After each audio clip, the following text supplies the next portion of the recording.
Well, hello everybody, hello my dear friends, it's me Alex, всем привет, мои дорогие друзья, я Алекс, и мы вместе продолжаем работать над курсом, и эта часть курса посвящена очень скучной, но крайне необходимой тематике.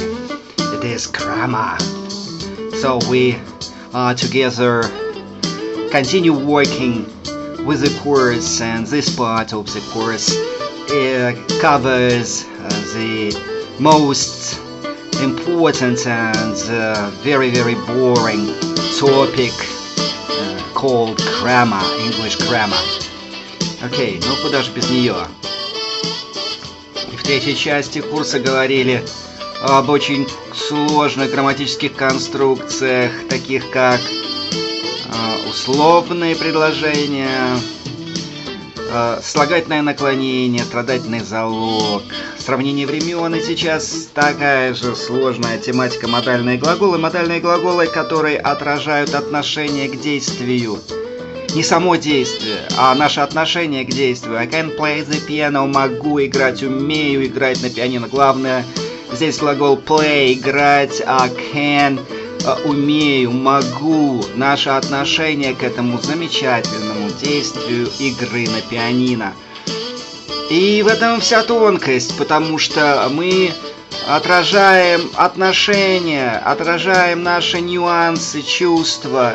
И здесь трудно очень, какой глагол использовать, как лучше это сделать. Окей. Тем не менее, вот пытались разобраться с глаголами must, по-моему, can уже прошли глагол. Окей, пожалуйста, смотрите предыдущие уроки. And in parallel we are solving a very difficult task. We are trying to listen to a native speaker. She's astonished and a very popular teacher of English across the globe. И параллельно решаем задачку, слушаем нейтива, очень замечательную преподавательницу английского языка, очень популярную по всему миру. И пытаемся найти понимание.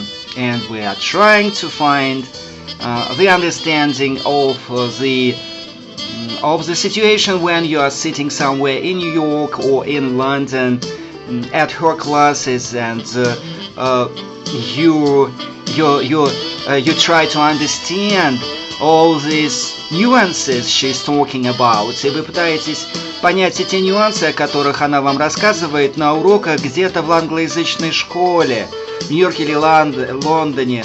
Вы погружаетесь, you immerse in English environments. Вы погружаетесь в англоязычную среду. Здесь тоже огромное количество нюансов, будьте осторожны.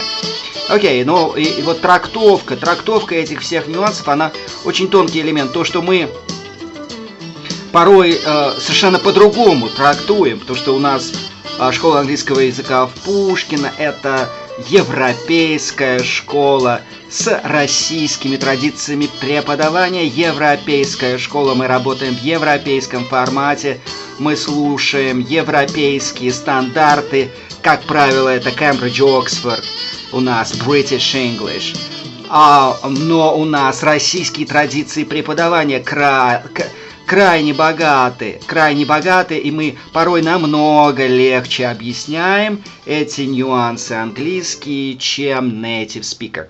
Okay, let's go to our main subject. Ready? Let's get started. Compared to must. Have to expresses an external obligation, and it can be used in all tenses, in positive sentences. For example, she has to check that all the lights are out before she leaves the office. That's... Okay, so usage have to. И будем противопоставлять have to глаголу must, потому что мы сказали, глагол must, он не имеет некоторых форм, в том числе по simple не имеет и других форм. Второй колоночки у него нет, и третьей колоночки нет, если его рассматривать как неправильный глагол. Окей, и будем использовать в этом случае заменитель, но кроме того, заменитель имеет свои собственные функции. First point, первый пункт, expressing an external obligation in all tenses. Positive sentences. В этом случае как бы мы говорим со стороны человеку, что ему нужно что-то сделать, что ему следует что-то сделать. Это external, это наше внешнее воздействие на этого человека. Потому что когда must, I must, я должен. А когда have, в этом случае как бы это совет со стороны, что он должен что-то выполнить. She has to check that all the lights are out before she leaves the office. Ей необходимо, или она должна проверить, что весь свет выключен перед тем, как она покидает офис. Какое-то правило ей дается со внешней стороны. Part of her duties. It's her part of her duties. Это часть ее обязанностей. Видите? Обязанности, duties, obligations. Значит, есть какой-то перечень обязанностей, которые работники офиса должны выполнить перед тем, как уйти из офиса, в том числе выключить, проверить, что весь свет выключен. Or, I will have to finish this assignment tonight because it's due tomorrow. I will have to finish this assignment tonight because it's due tomorrow. Мне необходимо, видите, как бы со стороны необходимо. Почему необходимо? Мне необходимо выполнить это домашнее задание сегодня вечером, потому что завтра тест. Because it's due tomorrow. Okay. Так необходимо сделать. Почему? The teacher has asked for it for tomorrow. The teacher has asked for it for tomorrow. На проверку надо сдать завтра. Так рекомендует, так сказал сделать учитель. Внешнее воздействие. We had to queue for hours to buy tickets. We had to queue for hours to buy tickets. Нам пришлось стоять в очереди несколько часов, чтобы купить билеты. Окей, ну здесь однозначно had, тут даже не надо задуматься, потому что must отсутствует во второй колонке, в past simple, нет формы. They were obliged to buy tickets. They were obliged to buy tickets. Им необходимо было, obliged, obligation, купить билеты, поэтому они и стояли. And so they were obliged to queue. And so they were obliged to queue. И поэтому им необходимо было стоять в этой queue, в очереди. Now, we also use have to in the negative form to remove a necessity felt by the speaker or an external obligation.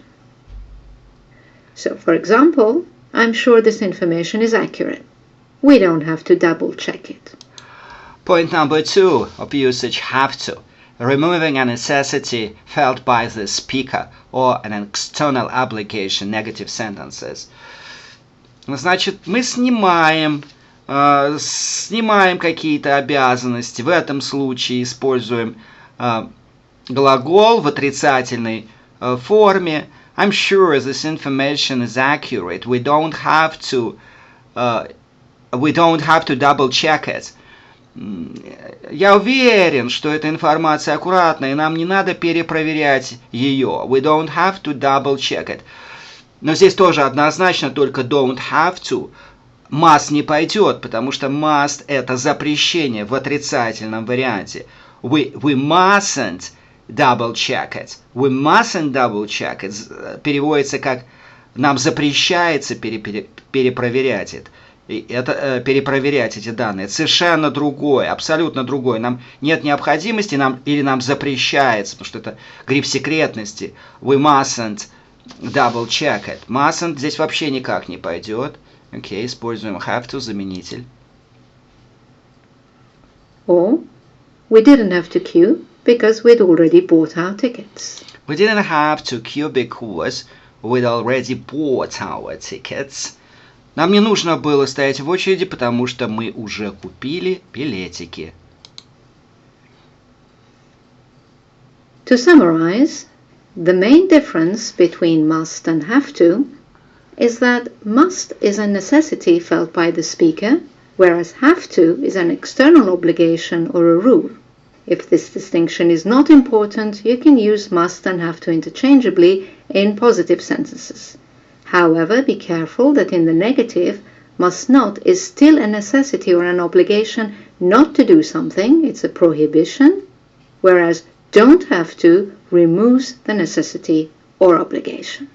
Окей, ну вот опять такое очень длинное, важное, конечно, очень важное разъяснение, но мы, пожалуй, на курсах бы здесь, в школе английского, все сделали по-другому. Ну что ж, вот такая история. Вы читаете вот это все на доске, и думаю, что у вас будут вопросы. При прочтении вот этого будут вопросы. В школе английского языка у вас не будет вопросов. Ну, мы вот так вот занимаемся пока с нейтивом. Давайте разбираться с тем, что она нам на доске написала. The main difference between must and have to is that must is necessity felt by the speaker, whereas have to is an internal obligation or a rule. Итак, must, проще говоря, я должен, я себе ставлю такое обязательство, obligation. Это мое решение, а я должен. Необходимо, вам необходимо, это внешнее воздействие, it's external. Внешне, да, но мы по-русски просто-напросто переводим разными словами. Должен и необходимо. Необходимо мягче, потому что это как бы со стороны идет, must, ну жестче, потому что я должен жестко относиться к себе. If this distinction is not important, you can use must and have to interchangeably in positive sentences. А если эта разница мала, distinction отсутствует, разницы нет, кто там чего выдает, какие приказания, указания, можно и have to. I have to do this exercise. I must do this exercise. She has to do this exercise. She must do this exercise. И то, и другое годится. Она главное, чтобы выполнила это упражнение. However, be careful that in the negative, must not is still a necessity or an obligation not to do something, a prohibition, whereas don't have to remove the necessity of obligation. Это то, что я вам говорил вот в предыдущем примере. Must not. Это совсем другая история. Это запрещение. Mustn't, must not. You mustn't read this exercise. Вам запрещается читать это упражнение, потому что это упражнение будет выноситься на контрольную, и вам сейчас его запрещено читать. You mustn't cheat at the exams. Вам запрещается списывать на экзаменах. Окей, это жесткое запрещение. В то время как you don't have to, вам нет необходимости. You don't have to read this exercise now. Вам нет необходимости читать это упражнение сейчас. Вы прочтете его позже. Окей, это большие-большие две разницы между don't have to и must not, mustn't. Это большая разница. Good? I would also like to tell you a little something about need to. If the distinction between speaker's opinion and external obligation is unimportant, you can also use need to instead of both must and have to. So you can say, I'm tired, I must take a break. That's your opinion, your feeling. Or, I'm tired, I need to take a break. Okay, a note about need to. Не будем углубляться вот в ее изъяснение, потому что, еще раз говорю, она работает на весь мир. Китайцев, корейцев, японцев, арабов. И с мозгами, как у них, трудно очень сказать, потому что структура мозгов другая, структура речи, структура грамматики, структура языка совершенно другая. Вот она здесь рассказывает эти вещи. Мы просто must, должен, need, нужно. Ну, нужно, а нужно все-таки это помягче. I must take a break. Я должен взять перерывчик. Мне нужно, абсолютно необходимо отдохнуть. I need to take a break. Мне нужно сделать перерывчик. Извините, пожалуйста. Ну, в контексте каких-то событий вы чувствуете ситуацию, и вы выбираете, какой глагол вам сказать. Need or must. Or for an obligation, we didn't have to queue. We didn't need to queue. We didn't have to queue. We didn't need to queue. нам не нужно было, не следовало бы стоять в очереди, примерно так, didn't have, needn't have, we didn't need to queue, нам не нужно, примерно одно и то же, все одно и то же. Okay, good, needs, нужно, have, необходимо, must, должен. Another little note about need to. Sometimes you may see need used as a modal verb, but this is not common and can only be used in negative sentences and questions. Okay, a note about need to. Sometimes you may see needs used as a modal verb, but this is not common and can only be used in negative sentences and questions. Иногда глагол need выступает в ряде модального глагола, в виде модального глагола, but this is not common, но это крайне редко, очень-очень редко. И в основном negative sentences and questions, в основном в этом смысле в своей модальной форме выступает в негативных предложениях и вопросах. So, it's very common to say you didn't need to apologize, but you can also say you needn't have apologized. Ну да, пожалуй. You didn't need to apologize. Вам не нужно было извиняться. You needn't have apologized. Ну, здесь еще perfect добавился.